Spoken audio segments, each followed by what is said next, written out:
SLBC tunnel పరిశీలన అనంతరం ముఖ్యమంత్రి అలాగే మంత్రులు మీడియాతో మాట్లాడుతున్నారు. ప్రస్తుతం ఉత్తమ్ కుమార్ రెడ్డి మాట్లాడుతున్నారు. లైవ్ ద్వారా చూద్దాం.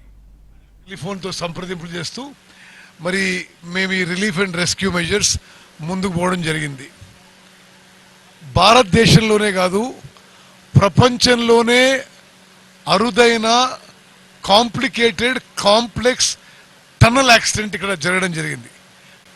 దురదృష్టకరం, చాలా బాధాకరం.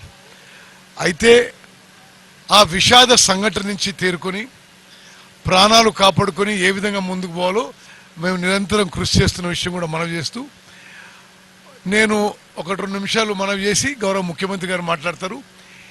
ఈ సంఘటన విషయంలో ఆ ప్రాణాలు కాపాడడానికి our efforts are continuing.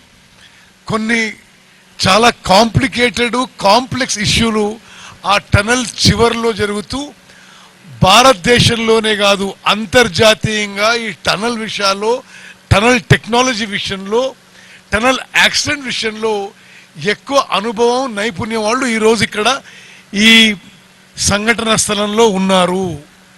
Indian army, Indian నేవీకి చెందిన MARCOS marine commandos, border roads organisation, national highway infrastructure development corporation, Indian railways, NDRF, SDRF, Singareni collieries, మరి national geophysical research NGRI, geological survey, ఈ విధంగా 11 సంస్థలు దేశ విదేశాల నుంచి ఇక్కడ మరి మనందరం కూడా కలిసి ఒక కోఆర్డినేటెడ్ ఎఫెక్ట్తో, ఒక యూనిఫైడ్ కమాండ్తో ముందుకు పోవడం జరుగుతుంది. 2 విషయాలు నేను మనవి చేస్తున్నాను.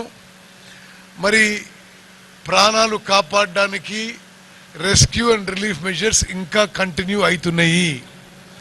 రెండో విషయం, ఈ ఎస్ఎల్బిసి ప్రాజెక్టు తెలంగాణ రాష్ట్రానికి ఒక బూన్గా ఇది డిజైన్ చేయబడ్డది. శ్రీశైలం నుంచి కింది నుంచి 30 టీఎంసీ నీళ్లు గ్రావిటీ ద్వారా ఒకసారి మొదలు పెడితే రూపాయి ఖర్చు లేకుండా తెలంగాణ రాష్ట్రానికి 3-4 లక్షల ఎకరాలకి నీళ్లు తీసుకొచ్చే ఈ సొరంగ మార్గం 20 ఏళ్ల సంది పనులు నడుస్తున్నాయి. ఇది మాకు టెంపరీ సెట్ బ్యాక్ మాత్రమే. ఈ ఎస్ఎల్బిసి టనల్ వర్క్స్ పూర్తి చేస్తామని చెప్పి ముఖ్యమంత్రి గారు, మేము మీ అందరికి మనవి చేస్తూ, మరి మీరందరూ కూడా చాలా పాజిటివ్గా, చాలా కన్స్ట్రక్టివ్గా మీరు కూడా ఇక్కడ చాలా క్లిష్ట పరిస్థితుల్లో ఇంత మారుమూల ప్రాంతంలో మీరు మాతో కోఆపరేట్ చేసినందుకు, కోఆర్డినేట్ చేసినందుకు మీకు కూడా నేను మనస్ఫూర్తిగా ధన్యవాదాలు తెలియజేస్తూ, గౌరవ ముఖ్యమంత్రి గారు ఈ సందర్భంగా వారి సందేశం ఇవ్వాల్సింది కోరుతున్నాను.